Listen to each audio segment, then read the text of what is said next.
سلامونه په دې هیله چې ټول به روغ جوړ اوسئ. یو ځل بیا معراج خان سکیلز یوټیوب چینل له طرفه په ټیکنیکل انالیسس باندې موږ تاسې درسونه شروع کړي یو. دا پنځم درس دی. په تیرو څلور درسونو کې موږ تاسې مهم موضوعاتو باندې خبرې کړې وي. ان شاء الله په ننني درس کې به موږ تاسې په منی منیجمنت او سره ریسک منیجمنت باندې خبرې کړو. همدارنګه تیر درسونه چې موږ تاسې کومې دي سپورټ ریزسټنس او ځینې کینډلونه موږ تاسې زده کړي دا غینه په استفاده به موږ تاسې چارت جوړو. همدارنګه په ټریډینګ ویو باندې به یو څه خبرې کړو. بیا به زه په بایننس کې به موږ تاسې په یو کوین باندې پوزیشن هم نیسو چې څه ډول پوزیشن باندې موږ ونیسو. صحیح ده. ځینې ملګري دلته ماته په ټلګرام کې کمنټ کې انځورونه را شیر کا تقریبا یو پوزیشن د 10 په ډالرو کې تقریبا 200 ډالر لوز کړي. همداسې نو راځي هغه ټول شیانو باندې موږ تاسې خبره کړو په دې ویډیو کې یو څه په ټریډینګ ویو باندې. همدارنګه تیر درسونو ته کتنه او ورسره موږ تاسې پوزیشن هم په بایننس کې نیسو چې منی منیجمنت او ریسک منیجمنت باندې موږ تاسې یو څه پوه شو. نو تل تاسې ټولو ملګرو مې هیله دا ده چې زما چینل معراج خان سکیل سره سبسکرایب کړئ. زما ټلګرام چینل لازمي جوین کړئ. ټلګرام چینل لینک په د همدې ویډیو په ډسکرپشن کې تاسو ته میلاوي. ټلګرام چینل یو ښه دا دی چې هلته تاسې هر ډول کمنټ کولی شئ. همدارنګه کوم منظور هر شي چې وایس میسج هم کولی شئ ټلګرام چینل کې نه هر څه تاسې کولی شئ. صحیح ده. نو ټلګرام چینل لازمي در سره جوین کړئ. یو څه په ټریډینګ ویو باندې خبرو کړو ځکه ډېر ملګري وایي چې موږ ته ټریډینګ ویو څه تشریح کړه تر څو موږ په ټریډینګ ویو باندې پوه شو. ګورئ یو موږ تاسې چې عموما په دغه چارت کې د رسامي کوو چې کله موږ تاسې په چارت کې ترسره کوو نو د دې لپاره موږ تاسې د دې قلم دغه نه استفاده کوو. په دې کې مختلف شیان موږ استفاده کوو لکه څنګه چې زه په نور درسونو کې مې تاسو ته ښودل لکه څنګه زه استفاده کوم تاسې هم په هماغه شکل استفاده کوئ. په دې کې تاسې کولی شئ چې دغه خپل موبایل سکرین ځان ته مطلب غټوئ او ډوکې کوئ هغه تاسې له دې برخې نه کولی شئ. صحیح ده. دغه کومه برخه چې دی له دې ځای نه تاسې کولی شئ. ګوره اوس ماته مطلب داسې ښکاره شو چې بیرته کلیک واخلم ماته په دغه شکل ښکاره کېږي. صحیح ده. دې کې داسې خاص څه نشته دی. صحیح ده. لکه څنګه چې زه استفاده کوم په هماغه شکل تاسې هم استفاده کوئ. خو رادرومول یو څه به په واچ لیست او په دې شیانو باندې به موږ تاسې خبره وکړو. تر ټولو لومړی چې کله تاسې خپله ټریډینګ ویو را خلاصه کړئ تاسې سره ټریډینګ ویو په دغه شکل خلاصیږي. صحیح ده. په دې کې تاسې ځان سره په واچ لیست کې دغه شیان کړئ. صحیح لکه ما ټوټال کړی ټوټال 2 دی بي ټي سي ډاټ ډي ده یو اس ډي ټي ډاټ ډي ده. دا نور کوم شیان چې دا تاسې ترې ریموو کړئ. څنګه به ریموو کوئ راشئ په دې باندې به دغسې کلیک ونیسئ زور به ورته ورکړئ. صحیح شو. او دا به تاسې دې نه اخر ته بلای راشئ او دلته لیکل شوي دي ریمیو. صحیح دا به تاسې له دې ځای نه ریمیو کړئ. په دغه شکل به تاسې دا ریمیو کړئ. ټیک شو. داسې دا نور به دا به ټول تاسې ریمیو کړئ. په دې کې بیا لاندې راشئ. صحیح شو. دلته لیکل شوي دی ریمیو. په دغه شکل به تاسې له دې نه دا نور شیان څه کړئ دا نور شیان به ترې ریمیو کړئ تر څو تاسې سره صرف همدغه د کریپټو مربوط شیان چې دي هغه پاتې شي. صحیح ده. او نور سره زموږ کار نشته ځکه موږ کریپټو سره کار دی. هغه څوک چې فورکس مارکیټ تعقیبوي هغه بیا هلته کولی شي ګولډ او همدارنګه سیلور هغه ایټ کا هغه مشکل نشته. لکه څه ډول چې تاسې جوړوئ هغه ستاسې خوښه ده. صحیح شو. اوس لکه ما دا څلور شیان ټوټال شو ټوټال 2 شو بي ټي سي ډاټ ډي شو اس ډي ټي ډاټ ډي دا شیان مې ایډ کړل. همدارنګه که تاسې غواړئ یو بل شی ایډ کړئ ځان سره مطلب یو کوین غواړئ تاسې واچ لیست کې واچوئ را به شئ په دې برخه باندې به تاسې ورته کلیک اخلئ. صحیح شو. چې کله مو کلیک واخیسته لکه زما د خوښې کوین چې دی هغه زر بونګ په نامه کومه کرنسي چې ده زه راځم دلته ورته لیکم زر بي او ان کې. ټیک شو. مطلب دا زه غواړم دا زما فیوریټ کوین دی. تاسې به راشئ چې کله کوین فیوریټ کوئ دا جمع نشانۍ نه په دې باندې به کلیک ورته واخلئ نو تاسې سره به هغه کوین فیوریټ شي. بل چې کله تاسې په دې ځای کې یو کوین سرچ کوئ صحیح شو یو کوین سرچ کوئ تاسې کوشش کوئ ځای کې کریپټو انتخابوئ آل مه انتخابوئ. صحیح شو. کریپټو انتخابوئ بیا تاسې ته صرف د کریپټو کوینونه راخلي. صحیح شو. اوس راغلم ما کریپټو انتخاب کړه. ټیک شو. دلته مې بره د کوین نوم ولیکه. صحیح شو. او دلته مې راغله کریپټو نو اوس ماته صرف د کریپټو اړونده کوینونه راخلي. صحیح ده. دلته مې نوم ولیکه دلته مې انتخاب کړه کریپټو. که چېرته تاسې د فارکس مارکیټ یو سیټ یو کوین تاسې سرچ کوئ نو بیا تاسې دلته بره نوم لیکئ دلته راځئ فارکس انتخابوئ. اوس ما د کریپټو انتخاب کړه کریپټو مې ځای کې تیار انتخاب کړه دلته مې نوم ولیکه. ټیک شو. دا په دغه شکل تاسې استفاده کولی شئ. اوس راځم مطلب دا زما د خوښې کوین دی واچ لیست کې ځان سره اچوم په دغه جمع نشانه ورته کلیک اخلم. صحیح شو. چې کله مې کلیک واخیسته دا ما سره څه شو دا ما سره په واچ لیست کې شامل شو. ټیک شو. په دغه شکل تاسې له دې ټریډینګ ویو څخه یو څه استفاده کولی شئ. صحیح ده. نور چې ټریډینګ ویو څه ډول زه کاروم په همغه شکل تاسې هم کاروئ هغه مشکل نه لري. صحیح. په یو کوین کې سپورټ او ریزسټنسز مو په هغې باندې خبره وکړو. خو رادرومو لومړی واچ لیست برخې ته واچ لیست مونږ تاسې ګورو. په واچ لیست کې مونږ تاسې ګورو ګورئ له دې ځای نه مونږ کتلی شو چې ټوټال مونږ سره اپ دی ټوټال 2 اپ دی بي ټي سي ډاټ ډي مونږ سره ډاون دی او همدارنګه یو اس ډي ټي ډاټ ډي چې ده هغه مونږ سره ډاون دی. مطلب دا دی چې اوس مهال خلک میله دي تر څو په الس کوینونو کې پانګونه وکړي. صحیح د الس کوینونه څه ته وایي دا شیان ما په د نورو څلورو درسونو کې تشریح کړي هغه تاسې وګورئ. خو اوس راځو همدغه زر بونګ په نامه کومه کرنسي چې د کوم کوین چې دی په همدې کې مونږ تاسې خپل چارټونه جوړو. راځم په دې باندې کلیک اخلم. صحیح شو. چې کله مې په دې باندې کلیک ووایاست د دې چارت په ماته په دغه شکل راواوړي. تاسې راشئ په همدې کنډلو کې به تاسې لاندې راشئ او په دې برخه باندې به ورته کلیک واخلئ. دا وینئ په دې برخه باندې به تاسې ورته کلیک واخلئ تر څو د دې کرنسي داخل ته مونږ لاړ شو. صحیح شو. اوس ګورئ په دې کې به زه دغه نور لیلونه ختم کړم د سپورټ او ريزسټنس. صحیح شو. ګورئ تاسې به سپورټ او ريزسټنس څه ډول رسموئ. ډېر ملګري پوښتنه کوي چې زه کوم ځای نه سپورټ او ريزسټنس رسم کړم. صحیح شو. ګورئ تر ټولو لومړی به تاسې کوشش کوئ په ډیلی چارت کې په ورځني چارت کې به تاسې سپورټ او ريزسټنس رسموئ. صحیح. له دې ځای نه تاسې کولی شئ خپل چارت چی کړئ د خپل چارت ټایم چینج کړئ. صحیح شو. اوس ما سره ډیلی دی. زه راځم په همدې چارت کې زه غواړم چې په ډیلی کې سپورټ او ريزسټنس چی کړم سپورټ او ريزسټنس رسم کړم. ګورئ د دې دغه اخرنۍ نقطه ما دپاره زه پخپله دا تاسې پخپله باندې رسمولی شئ. دا نقطې ما سره سپورټ راځي او دغه بره نقطې چې دی ما سره ريزسټنس راځي. صحیح ده. نو راځم زه په دې کې په همدې کوین کې زه سپورټ او ريزسټنس رسموم. زه راځم په همدې قلم نشانه باندې کلیک اخلم. ټیک شو. په دې کې لاندې راځم او دا انتخابوم. صحیح شو. دغه برخه ما دپاره څه شو دا برخه ما دپاره سپورټ شو. ټیک شو. او دا بره کوم دغه چې دی ما دپاره ريزسټنس شو. صحیح شو. بل دې ځای نه زه راځم دا ما دپاره یو ريزسټنس نقطه شو. ټیک شو. دا ما دپاره کوم سپورټ او ريزسټنس شو دا ما دپاره میجور سپورټ او ريزسټنس شو. صحیح ده. ما په 1 ډے چارت کې چیک کړل میجور سپورټ او ريزسټنس چې دی هغه ما رسم کړل. نو دلته اوس ماته معلومیږي چې قیمت له سپورټ نقطې نه تللی دی تر زه د دې رنګ واړم. ګوره اوس دلته ماته معلومیږي چې قیمت د سپورټ نقطې نه تللی تر ريزسټنس نقطه پورې. خو اوس بیرته قیمت چیرته را روان دی بیرته قیمت زما د سپورټ نقطه پورې را روان دی. نو دلته باید زه بای پوزیشن پسې وګرځم. په دې کوین کې باید زه د بای پوزیشن پسې وګرځم چې ځکه چې ما سره په ډیلی چارت کې دا یو سپورټ نقطې ته را روان دی. صحیح ده. تر ټولو لومړی به تاسې راشئ په خپل چارت کې به سپورټ او ريزسټنس په ډیلی چارت کې تاسې رسم کړئ. صحیح شو. په ډیلی چارت کې به تاسې دا رسم کړئ. زه اوس راځم همدغه ډیلی باندې کلیک اخلم. په دې کې راځم خپل ټایم فریم چینج کوم. صحیح شو. 1 هاور ته خپل ټایم فریم چینج کوم. څو ته 1 هاور. په همدې 1 هاور باندې زه کلیک اخلم. صحیح ده. زه راځم چې په 1 هاور کې دی ما سره څه ډول دی. زه راځم په دې کې ځان دپاره سپورټ او ريزسټنس چې دي هغه نقاط زه ځان دپاره انتخابوم. ښه رادرومو په 1 هاور کې ما دپاره دغه نقطه دغه راځي سپورټ راځي او دا زما دپاره ريزسټنس راځي. صحیح شو.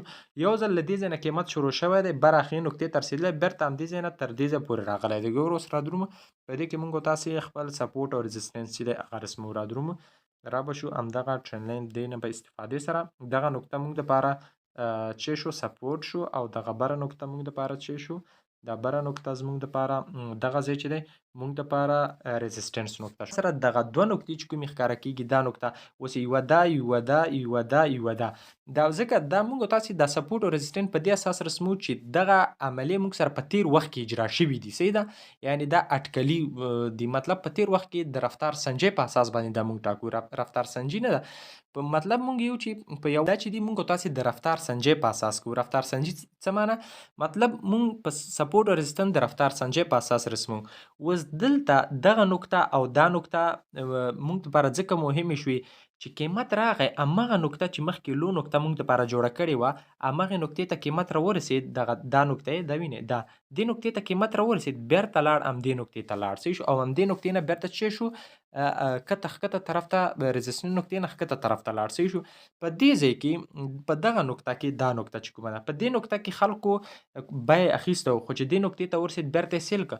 اوس چې بیرته قیمت راغی همغه مخکینۍ نقطه کې چې خلکو بیه کړه او کوینونه یې اخیستي وو نو په همدې نقطه کې بیا خلکو واخیستل. صحیح شو. او بیا چې همغه پخوانۍ نقطې ته ورسېده نو بیا په دې ځای کې بیا سیل کړه خپل کوینونه یې خرڅ کړه. خلکو کوین واخیسته دلته یې خرڅ کړه. اوس چې بیرته قیمت همغې لاندې نقطې ته راورسېد پخوا چې کوم ځای کې خلکو کوینونه اخیستي وو همغه ته چې کله قیمت راورسېد بیا خلک په دې ځای کې بیا خلکو همدغه کوین واخیستی یا یې بای پوزیشن ونیو. په دې ځای کې بیرته قیمت لاړ مخکې چې په کوم ځای کې خرڅ کړي وو بیرته خلکو په همغه ځای کې دا کوین خرڅ کړه یا یې سیل کړ. صحیح شو. نو قیمت بیرته راغی تر لاندې نقطې پورې. صحیح شو. په منی منیجمنت او ریسک منیجمنت باندې خبره کړو که چېرته موږ سره څومره سرمایې باید څه ډول یې تقسیم کړو تر څو موږ تاسې په دې مارکیټ کې ګټه وکړو. ښه هغه مسایل چې دي موږ سره هغه د ټیکنیکل انالیسس اړوند دي هغه تاسې وګورئ د هغې به نور هم ډېرې ویډیوګانې راځي ځکه هغه په 5 ویډیوګانو 6 ویډیوګانو باندې نه زده کېږي. خیره تقریبا تر 500 پورې ویډیوګانې به د دې جوړېږي. اوسه پورې موږ یوازې 4 ویډیوګانې جوړې کړي خو نن هم په یو څه مسایلو باندې خبرې وکړې. صحیح ده. خرادرو اوس موږ تاسې سره په منی منیجمنت کې موږ تاسې سره $100 دي. موږ تاسې باید دا څنګه پانګونه وکړو. صحیح ده. راځو ما سره څو ډالر دي، ما سره $100 دي. صحیح شو. دا $100 باید زه څنګه په دې منی منیجمنټ وکم، د خپلو پیسو څنګه مدیریت وکم تر څو په مارکیټ کې، په کرپټو مارکیټ کې زه ګټه وکړی شم. صحیح ده. ما سره $100 دي. صحیح ده. دغه $100 به ته به $50 چی دپاره پرېږدې، ته به $50 د سپاټ دپاره پرېږدې. صحیح شو. $50 به سپاټ کې پانګونه کوې، خو دا $50 به څنګه پانګونه کوې دا زه درته ښیم. صحیح، دا به څنګه پانګونه کوې. او $10 به ته راواخلې ځان سره فنډ وایلیټ کې به ته $10 وساتې. صحیح شو. $10 به فنډ وایلیټ کې ځان سره وساتې، یا د بل شي ته ضرورت کېږي یا د نغدو ته ضرورت کېږي، نو بیا به د دغه $10 نه ته استفاده کوې. دا صرف تا سره مطلب $100 دي. صحیح شو. که $10 در سره، که 10,000 که هر څومره در سره په دغه شکل خپله پیسه چې دی هغه تاسې مدیریت کولی شئ. 50% پیسې به چېرته کړي، 50% پیسې به د سپاټ ته کړي. خو دا 50% به ته څنګه په سپاټ کې خریداري کوې هغه تاته زه ښیم چې په دغه شکل. صحیح شو. 10% پیسې به ته څه کې، 10% پیسې به ستا په فنډ وایلیټ کې تا سره، په فنډینګ وایلیټ کې به دا تا سره پرتي، په ضرورت وخت کې به دا ته استفاده کوي. او 20% پیسې چې کومې دي، 20% پیسې یا $100 چې کوم دي، دا به ته فیوچر ټریډ له راولې. خو فیوچر ټریډ کې به دا $100 ته څنګه استفاده کوې دا هم تاسې ته ښیم. صحیح شو. را درومو دا خو مونږ تاسې خپلې پیسې تقسیم، مطلب ما سره $100 دي یا 100% دي. $50 به ته چېرته راوړې، $50 به سپاټ ته راوړې. صحیح شو. سپاټ مارکیټ کې یعنې کوینونه چې په اخلو $50. صحیح شو. $10 به ته راوړې، $10 به ته راوړې فنډ وایلیټ ته، تا سره به فنډ وایلیټ کې اضافه پرتي. او 20% یا $100 به ته راوړې فیوچر ټریډ ته. دا چې $50 نه به ته څنګه استفاده کوې، او دا چې $100 نه به ته څنګه استفاده کوې دا زه درته ښیم. خو که چېرته ته ما سره دغه ټول کورس په صحیح دقیق شکل سره ولولې، انشاءالله هېڅ مشکل به په دې مارکیټ کې بیا ته نه ورسره پیښوي. که چېرته ته تاوان هم کې، ډاډه زړه به یعنې احساسات به دې کنټرول وي، هر څه به دې کنټرول وي. صحیح ده. را درومو مونږ تاسې مونږ سره $100 50 هم سپاټ ته ولېږل، 10 مې فنډ ته ولېږل، اضافه مې ځان سره کېښود، یو $100 مې فیوچر ته ولېږلې. صحیح. سپاټ چې مونږ سره کوم 50% دي، دا به مونږ تاسې اول د دې به $50 دي. صحیح ده. $50 بیرته مونږ سره $100 وتاړو، یعنې دا خپله فیصدي چې دی هغه مونږ 100% وتاړو. صحیح شو. همدغه $50 ما سره دي، همدا $50 څه کوم، دا $50 زه 100% وتاړم. صحیح شو. 100%. د دغه $50 50% به زه په نو ریسکي کوینونو کې استفاده کوم. نو ریسکي کوینونه موږ سره کوم دي، اول نه نیولې تر 10 نمبر پورې کوم کوین چې دي. صحیح ده. دا موږ سره نو ریسکي کوین دي. دا چې نو ریسکي موږ سره په کوم اساس دي دا تاسو ته زه ښیم. صحیح شو. کله چې تا سپاټ ته مطلب تا سره $100 سپاټ ته دې 50 کړل، فیوچر ته دې 100 کړل، او فنډ ته دې څو کړل، فنډ ته دې $10 کې 10% فنډ، 100% فیوچر، 50% سپاټ. همدغه 50% چې تا سپاټ ته اړولي، بیا ته داسې فکر وکړه چې ما سره په سپاټ کې 100% دي. صحیح شو. دا 100% پیسې به ته 50% پیسې به چې دي ته په 1 نه تر 10 پورې چې کوم کوینونه دي نو ریسکي، دې ته یې نو ریسکي کوینونه. صحیح ده. په دغه 50% پیسې به ته په دې کوینونو کې بندوې. صحیح ده. دا تاسې په یوه کتابچه باندې لازمي ځان سره ولیکئ. صحیح ده. صحیح شو. سپاټ ته $50 ولېږل یا 50% هم ولېږلې، موږ به وګڼو چې موږ سره په سپاټ کې 100% پیسې دي. دغه 100% پیسو نه، سپاټ پیسو نه به 50% موږ راخلو، اول نه تر 10 پورې کوم کوینونه چې دي په درجه بندۍ کې نو ریسکي کوینونه دي، یعنې خطر لري خو ډیر، یعنې بیخي کم اندازه خطر لري. موږ تاسې په 50% باندې دغه کوینونه چیک کړو، دغه کوینونه اخلو. پاتې په 10% پیسو باندې، همدې سپاټ کې 10% پیسو باندې به موږ د 10 نه تر 100 پورې کوم کوینونه چې کوم دي هغه به موږ تاسې اخلو. صحیح شو. دا چې 10 نه تر 100 پورې کوم کوینونه موږ سره دي هغه تاسې ته زه په کوین مارکیټ کپ کې ښیم. صحیح شو. دغه 10% پیسو باندې به بیا موږ چیک کړو، د 10 نه به تر 100 پورې کوم کوینونه چې موږ سره دي، موږ تاسې دې ته یې موږ سره نن ریسکي کوینونه، یعنې لږ خطر لرونکي کوینونه دي دا موږ سره. صحیح شو. اول نه تر 10 پورې دا موږ سره نو ریسکي دي، یعنې هیڅ خطر نه لري. صحیح ده. 10 نه تر 100 پورې چې کوم دي موږ سره نن ریسکي دي، یعنې لږ ریسکي دي، مطلب لږ خطر لرونکي دي. صحیح ده. دا به موږ تاسې په 10% باندې موږ تاسې د سپاټ پیسو په 10% باندې موږ تاسې 10 نه تر 100 پورې کوم کوینونه چې په درجه بندي کې موږ تاسې په دې کې دا پیسې بندو. اوس باقي 20% پیسې چې دي، دغه 20% د سپاټ پیسې چې کومې دي، دا به موږ تاسې د 100 نه نیولې تر 0 پورې، یعنې الې چې تر څومره کوینونه شتون لري، دغه 20% پیسې به موږ تاسې په ډیر ریسکي کوینونو کې بندو. صحیح ده. په ډیر ریسکي، یعنې ډیر خطر لري، هم ګټه موږ ته ډیر راکولی شي او هم تاوان موږ ته ډیر راکولی شي. صحیح شو. دا به موږ تاسې په دغه شکل باندې بندو. صحیح شو. بیا درته یم موږ سره 100% پیسې دي. صحیح شو. موږ سره 100% پیسې دي، 100 کې به ته 50% سپاټ ته راوړې. صحیح شو. 50%، 20% به ته فیوچر ته ویسې، او 30% به ته فند ویلیټ ته اضافه ځان سره پرېږدي. صحیح شو. بیا به راشي همدغه سپاټ کې چې تا سره مطلب 50% تا کومې راوړي ته به داسې فکر د 50% ستا 100% شوي په سپاټ کې. ته به راشي په 50% باندې به د اول نه نیولې تر لسم پورې کوم کوین چې دي دا به راونیسي. پاتې 30% مې د لسو نه نیولې تر سلو پورې کوم کوینونه چې دي دا به ته اخلي. او د پاتې 20% مې د سلو نه اخوا چې څومره کوینونه دي ته به دا اخلي. ټیک شو. دا موږ تاسې په سپاټ کې د استفاده کولی شو. خو دا په سپاټ کې موږ سره څه ډول کوینونه دي مطلب درجه بندۍ کې موږ تاسې څنګه معلوموو چې هغه هم تاسې ته په کوین مارکیټ کپ کې زه ښیم. ښه هغه فند پیسې چې دي موږ سره اضافه پیسې دي دا موږ تاسې د خپل ښې بدې د چا خبره چې د ښې بدې لپاره هم پرېښي دي. صحیح ده. سړي ضرورت کېږي یا په سپاټ کې ډي سی ته ضرورت کېږي د هغې نه استفاده کولی شي. صحیح ده. یا په فیوچر کې ضرورت کېږي د هغې نه استفاده کولی شي. یا مطلب عام ژوند کې ستا پیسو ته ضرورت کېږي بیا ته د فند ویلیټ کومې پیسې چې تا سره دي له هغې استفاده کولی شي. دا خو سپاټ پیسې. راځو اوس فیوچر ته. اوس د فیوچر پیسې موږ تاسې څنګه استفاده کولی شو. ګورئ فیوچر کې به موږ تاسې د خپل 2% سرمایه باندې موږ تاسې ټریډ کوو. صحیح ده. د فیوچر پیسو په 2% باندې موږ تاسې ټریډ لګوو. ښه اوس خو موږ تاسې خپله ټوله سرمایه تقسیم کړله. صحیح ده. 50% هم سپاټ ته راوړه، 20% هم فیوچر ته راوړه او 30% هم چېرته راوړه 30% مو فند ویلیټ ته. دغه 20% پیسې چې کومې دي 20% پیسې چې موږ د خپلې سرمایه فیوچر ویلیټ ته راولي د دې به ته یوازې په 2% باندې ته ټریډ کوې. صحیح شو. لکه مطلب تا سره څومره ډالر دي تا سره فیوچر کې 1000 ډالر دي. صحیح شو. څومره دي 1000 ډالر دي سره. نو ته باید یو ټریډ د 100 ډالرو ولګې. ته باید یو ټریډ د یوازې د 100 ډالرو ولګې چې د 100 ډالرو یې ولګې تقریبا تا سره څومره راځي تا سره 2% راځي. دا ولې موږ تاسې 2% باندې ټریډ کوو تر څو موږ تاسې په مارکیټ کې ژوندي پاتې شو. صحیح ده. ژوندي یعنی په مارکیټ کې چې موږ تاسې کله ژوندي پاتې شو او موږ تاسې سره د ډیر د پوزیشن نیولو پیسې پاتې شي یعنی هر وخت موږ تاسې په مارکیټ کې دوامداره پاتې شو او هر وخت موږ سره دومره پیسې چې پوزیشن ونیسو نو مارکیټ هم داسې نه ده چې همیشه موږ ته تاوانونه راکوي. صحیح ده. یو وخت داسې راځي چې موږ ته تر ټولو ښه ګټه راکولی شي. صحیح ده. یعنی ډېره زیاته ګټه راکولی شي. خو اوس موږ تاسې 50% سپاټ ته ولي 20% فیوچر همدغه 20% پیسې به ته راواخلې ته به بیرته 100% په نظر کې ونیسي. صحیح ده. اوس چې ته په فیوچر کې هر ټریډ لګوې ته باید یوازې په 2% سره ولګوې. څو سره 2% سره مطلب تا سره 1000 ډالر دي ته باید یوازې یو ټریډ د 100 ډالرو ولګوې یو ټریډ باید ته د 100 ډالرو ولګوې. چې کله 100 ډالر په دې کې که ته 15 ډالر سټاپ لاس ومخوري په 1000 ډالرو کې 15 ډالر سټاپ لاس ته وخوري نو نه ستا په ذهن باندې د غلط تاثیر کا نه ستا مطلب احساسات ته هم کنټرولېږي هر څه بد شيږي هر څه به دې کنټرول. خو اوس رادرومو فیوچر ته چې کله فیوچر ته راغلو موږ تاسې کوم کوین باندې معلومات کړیو موږ تاسې په زر بونک کوم کوین چې په هغې باندې موږ تاسې کار کړو زه راځم هغه به زه سرچ کړم. ګورئ که په نیستی پوه شي ما ته به کمنټ وکړئ چې پوه نه شو دوباره بیا ویډیو پرې جوړه کړه یعنی دوباره به بیا په همدې باندې موږ تاسې کار کوو. ښه زه راځم دغه کوین دی په دې کوین باندې موږ تاسې چارټ جوړ کړو. ټیک شو. ښه دا دې باندې اوس لانګ پوزیشن زه نیسم زه باید څو پیسو باندې یو خو دا چې موږ تاسې باید اسولیټډ انتخاب کړو. صحیح شو. اسولیټډ مې انتخاب کړ زه غواړم په همدې مارکیټ پرایس کې انټري وکړم. مارکیټ پرایس دی زه باید څو فیصد په 2% مې او زه باید څه وکړم ټي پی او سټاپ لاس باید لازمي ورکړم. ټي پی او سټاپ لاس ما سره ډیر مهم دي.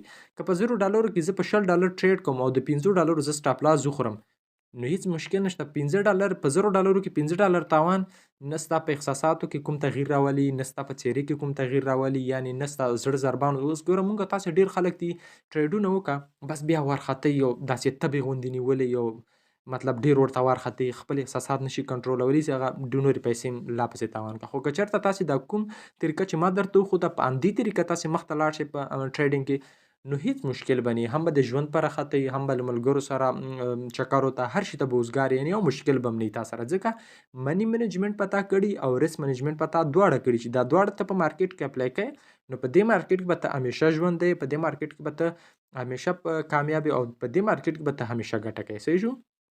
اوس راځو په دې باندې موږ تاسې کار کړو راځم په همدې باندې زه په 2% صحیح شو. ګوره دلته ماته فیصدي معلوموي. صحیح شو. 2% ګوره 2% ګوره دلته ما څومره انتخاب کړو 2% د 2% اماونټ څومره راځي زما تقریبا $1 راځي. صحیح شو.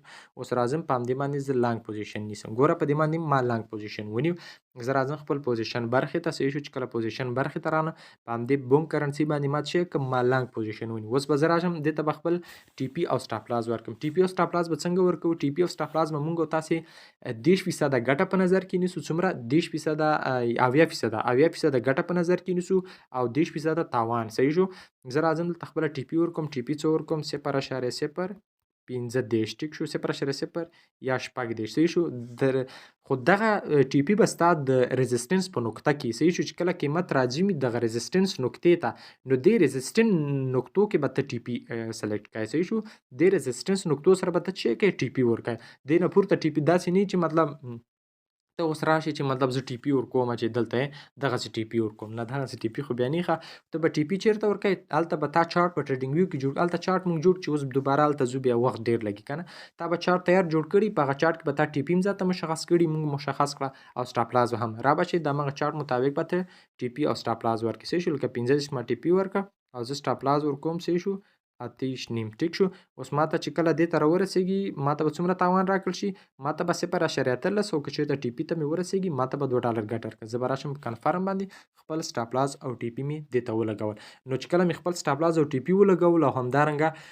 په دې کې ما منی منیجمنټو کې یوازې په 2% باندې ما پوزیشن ونیو اوس په 2% ما پوزیشن ونیسي ما سره څومره دي ما سره تقریبا $100 دي ما نور پوزیشن کې بند کړي او ما په 2% مې ټریډ وکړ شو په دې 2% کې چې زما سټاپ لاس دا کوین روي ما ته څومره تاوان راکړي ما ته 0.13 سنټه تاوان راکړي په $100 کې زه $0.13 تاوان وکړم آیا زما په احساساتو کې به کوم تغییر راشي هیڅ تغییر نه راځي صحیح شو خو که چېرته تاسې دلته په همدې شکل منی منیجمنټ او ریسک منیجمنټ وکړئ نو بیا هیڅ مشکل نشته نو بیا هم وایم کوم ملګري سره پوښتنې کولی شئ د دې اړوند ځکه درس ویډیو هم اوږده شوه نه غواړم چې اوږدې ویډیوګانې وکړم تر څو زه په ځینې مسایلو کې غلط نشم تر څو تاسو ته دغه کوم مسایل چې دا په ښه شکل در وړاندې کړم تر څو تاسو یو څه ترې زده کړئ نو بیا هم وایم که کوم ملګری نه وي پوه شوی یعنی په دې منی منیجمنټ او ریسک منیجمنټ باندې نه وي پوه شوی نو کولی شئ ویډیو ته کمنټ وکړئ چې موږ په دې برخه کې نه پوه شوي بلکې زما ټلګرام چینل کې کمنټ برخه خلاصه ده هلته وایس میسیج هم کولی شئ ورسره خپل انځورونه هم شیر کولی شئ او لیکنې هم کولی شئ هر څه هلته ماته چې دا برخه کې زه نه یم پوه شوی یا مشکل لرم دا مشکل دی صحیح ده نو تر هغې په خدای سپارم انشاءالله په راتلونکي شپږم درس کې په نورو مهمو موضوعاتو باندې خبر